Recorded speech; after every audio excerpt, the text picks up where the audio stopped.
इस सेशन में हम बात करने वाले हैं कंप्यूटर के विकास के बारे में, कंप्यूटर के एवोल्यूशन के बारे में। सबसे पहले बात करते हैं कंप्यूटर का विकास किस प्रकार से हुआ। हम यहाँ पे बेसिकली कंप्यूटर जब विकसित हो रहा था तो कौन कौन सी डिवाइसेस उससे पहले विकसित हुई और कंप्यूटर तक हम कैसे पहुँचे उसकी जानकारी लेने वाले हैं। मैं आपको बता दूं, इसमें काफ़ी सारे क्वेश्चन पूछे जाते हैं एग्ज़ाम में और आपको यहाँ पे कुछ चीज़ों का ध्यान रखना है कि कौन सी सदी में आविष्कार हुआ, कौन सी मैकेनिकल डिवाइस है, कौन सी इलेक्ट्रॉनिक डिवाइस है, किस कार्य में आती थी, ये सब चीज़ों का आपको ध्यान रखना है। हालांकि जो हम सैम्पल क्वेश्चन आंसर की फ़ाइल देते हैं उसमें इस तरह के काफ़ी सारे क्वेश्चन पहले से ही शामिल है, तो आप उनको नीचे दी गई वेबसाइट से स्प्लैश जो होती है हमारी स्क्रीन पे वहाँ से डाउनलोड भी कर सकते हैं। तो आइए शुरू करते हैं। जो कंप्यूटर या लैपटॉप हम आज प्रयोग करते हैं वो आज की दिन नहीं है, उसके लिए काफ़ी सदियों से मेहनत की जा रही है और इसके लिए उसको स्टेप बाय स्टेप काफ़ी सारे चरणों में उसका अलग अलग रूप में आविष्कार हुआ, फिर उन चीज़ों को जोड़ा गया, फिर नई चीज़ें ऐड की गई। इस तरह से एक कंप्यूटर के रूप में आज जो डिवाइस हमारे पास है उसका हम प्रयोग कर पाते हैं। तो कंप्यूटर के विकास में सबसे इम्पोर्टेंट और पहला नाम एबेकस का है। यह कंप्यूटर के इतिहास का सबसे पुराना डिवाइस है। हालांकि ये बिल्कुल कंप्यूटर से मैच नहीं करता, यह एक मैकेनिकल डिवाइस होता है जिसमें एक तारों का फ्रेम होता है। इसे चाइना में 16वीं सदी में आविष्कृत किया गया था, यानी कि इसे बनाया गया था 16वीं सदी में चाइना में। अगर आप बच्चों के लिए एक स्लेट देखें तो उसमें तारों में बिट परोए रहते हैं जो आजकल भी मार्केट में मिल जाती है। कुछ इसी तरह का यह डिवाइस था एबेकस, जिसमें बिट्स रहते थे, छोटी छोटी गोलियां रहती थी तारों में। आप एबेकस का प्रयोग कैलकुलेशन करने में कर सकते थे, जैसे जोड़ने में, घटाने में, गुना करने में। और ध्यान रखिएगा ये मैकेनिकल डिवाइस था, अर्थात इसमें कोई भी इलेक्ट्रॉनिक तार वगैरह लगाने की ज़रूरत नहीं थी। यह एक मैकेनिकल डिवाइस था जो आप नॉर्मल प्रयोग कर सकते थे बिना किसी बिजली के। इसके पश्चात जैसे अबेकस आविष्कृत हुआ उसके पश्चात 1617 में एक नेफियर बोन ने अलग से डिवाइस बनाई। इसे नेफियर बोन्स भी कहा जाता है। इसका यूज़ भी एडिशन, सब्सट्रैक्शन, मल्टीप्लिकेशन, डिवीज़न इत्यादि के लिए किया जाता था। उसके नेक्स्ट पार्ट में जब 1620 में विलियम आर्टेड ने स्लाइड रूल को आविष्कृत किया। अब आप प्लस माइनस गुना भाग तो कर सकते थे, अब उसका एक नया पार्ट जोड़ा गया, वर्गमूल, यानी कि स्क्वायर रूट और लॉगरिथम।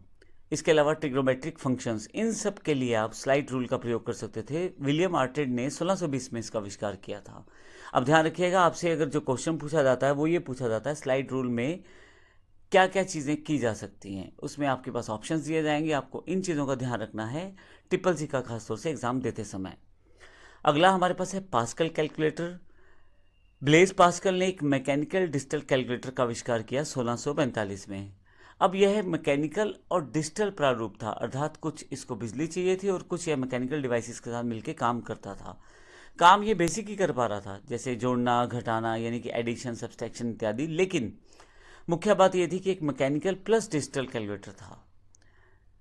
इसके पश्चात एक मैकेनिकल कैलकुलेटर लाइबनिज ने आविष्कृत किया 1671 में, जिसका यूज़ फिर से एडिशन, सब्सट्रैक्शन, मल्टीप्लिकेशन, डिवीज़न के लिए किया था। लेकिन कहीं ना कहीं थोड़ा सा फास्ट था ये और काम करने की गति इसमें बढ़ गई थी और काउंटिंग इत्यादि आप बड़ी फास्ट कर सकते थे इसमें। नेक्स्ट जो पार्ट है Charles Babbage. Charles Babbage computer के पिता कहे जाते हैं। मैं आपको ये भी बता दूं कि कई बार ये क्वेश्चन कई एग्जाम्स में और कई जगह पूछा जाता है। चार्ल्स बेबेज ने 1822 में जो मशीन बनाई थी उसे डिफरेंस इंजन कहते थे। अब बेबेज का कंप्यूटर के विकास में बहुत बड़ा योगदान है, तभी इन्हें कंप्यूटर का पिता कहा जाता है।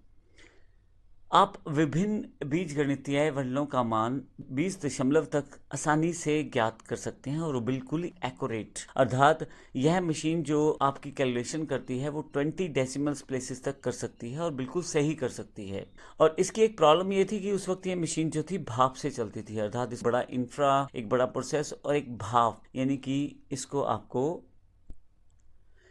चलाने के लिए आपको स्टीम की आवश्यकता होती थी। लेकिन उन दिनों में नॉर्मल व्यक्ति तो इसका प्रयोग बिल्कुल नहीं कर सकता था, क्योंकि साइज़ भी बड़ा और इसके लिए रिक्वायरमेंट्स भी ज़्यादा। लेकिन फिर भी कमर्शियल एरियाज़ में इसका यूज़ होना शुरू हो गया, जैसे डिपार्टमेंट, पोस्टेज डिपार्टमेंट है या रेलवे डिपार्टमेंट है, बीमा डिपार्टमेंट है, इन कमर्शियल एरियाज़ में इसका प्रयोग करना शुरू किया गया। इसके पश्चात एनालिटिकल इंजन का आविष्कार हुआ। चार्ल्स बेबेज ने यह मशीन तैयार की में अब इनपुट आउटपुट, स्टोरेज भी अवेलेबल थी, कंट्रोल भी था। इन सबको मिला के एक मशीन आविष्कृत की गई जो ये कह सकते हैं कि आज के कंप्यूटर का एक बेसिक टेम्पलेट कहा जा सकता है, एक रफ प्रोसेस कहा जा सकता है, जिसमें आप मैथमेटिकल कार्य कर सकते थे, बल्कि अपनी जो आउटपुट आई है उसको स्टोर भी कर सकते हैं, उसको स्टोर भी कर सकते थे। और यह ऐसा पहली बार किसी डिवाइस में किया गया था। इसीलिए मैंने पहले बोला था कि चार्ल्स बेबेज को कंप्यूटर का पिता कहा जाता है, क्योंकि यह मशीन जो थी अब थोड़ा सा आगे आ चुकी थी, जिसमें आपके पास इनपुट अवेलेबल थी, प्रोसेस आउटपुट अवेलेबल थी, स्टोरेज अवेलेबल थी, कंट्रोल अवेलेबल था। इन सब चीज़ों को बांट के एक इकट्ठा प्रोसेस तैयार किया गया, जिसमें अब मैथमेटिकल कार्य के अलावा भी आप स्टोरेज के रूप में अपनी आउटपुट को स्टोर कर सकते थे। नेक्स्ट जो था टेबुलेटिंग मशीन थी। 1880 में हार्मन हॉर्लेट ने इसका आविष्कार किया था। यहाँ पे थोड़ा सा डिफरेंस इसने ये किया कि इंफॉर्मेशन को स्टोर करने के लिए पंच कार्ड का प्रयोग किया। यह एक पंच कार्ड होता है जिसमें छेद बन जाते थे। अब उन छेदों को पढ़ के ये डिसाइड किया जाता था कि इसमें डेटा क्या लिखा गया है। यह एक्चुअली एक मैकेनिकल टैबुलेटर पे आधारित था। इसमें आप इंफॉर्मेशन या डेटा को स्टोर कर सकते थे और इवन सॉर्ट भी कर सकते थे। 1896 में टैबलेटिंग मशीन जो कंपनी बनाई गई थी, उसमें 1924 में इंटरनेशनल बिजनेस मशीन बन गई। अर्थात जो IBM आज आप सुनते हैं, उसको 1924 में इंटरनेशनल बिजनेस मशीन्स के रूप में बनाया गया था। अगर हम आगे की बात करें तो नेक्स्ट फेज में हमारे पास बेसिक कंप्यूटर का एक ब्लॉक तैयार हो गया था कि हमें क्या क्या चाहिए होती है। अब हम आगे की बात करें तो हमारे पास कंप्यूटर के विकास में एक बेसिक ब्लॉक तैयार हो गया था कंप्यूटर का, कि इसमें एक इनपुट होना चाहिए, एक आउटपुट होना चाहिए, एक हमारे पास प्रोसेसिंग प्रोसेस होना चाहिए। अब मार्क 1 इस दिशा में एक पहला कदम और था। 1930 में ये मशीन विकसित की गई थी, लार्ज नंबर। यह पहली इलेक्ट्रोमैकेनिकल कैलकुलेशन मशीन थी, जिसका प्रयोग आप कैलकुलेशंस के लिए कर सकते थे, बड़े बड़े नंबर्स के कैलकुलेशंस के लिए। और सबसे इंपॉर्टेंट बात, ये इलेक्ट्रोमैकेनिकल अर्थात बिजली और मैकेनिकल प्रोसेस दोनों को इकट्ठा करके इस मशीन को बनाया गया था। ENIAC, इसका आविष्कार 1946 में जे प्रेस्पर एक्रिट ने किया था और जॉन मॉसली ने किया था। इसका पूरा नाम electronic numerical integrator and computer था और यह वर्ल्ड का पहला इलेक्ट्रॉनिक कंप्यूटर था। तो पूछा जाता है कई बार आपके एग्जाम्स में, क्वेश्चंस में, कि पहला आपका इलेक्ट्रॉनिक कंप्यूटर कौन सा था, तो ENIAC का नाम वहाँ पे आता है। ध्यान रखिएगा, 1946 में आविष्कृत किया गया था। इसके बाद EDSEC का नाम आता है। इसका आविष्कार 1949 में मॉरिस वाइक्स ने किया था। इसका पूरा नाम electronic delay storage automatic calculator था। जहाँ पे इलेक्ट्रॉनिक और मैकेनिकल फंक्शंस को यहाँ पे तवज्जो दी गई, वहीं पे साथ में स्टोरेज के लिए भी यहाँ पे स्पेसिफिक प्लेस सेटअप किया गया। अर्थात यहाँ पे अब इंफॉर्मेशनल प्रोसेस को आप स्टोर भी कर सकते थे।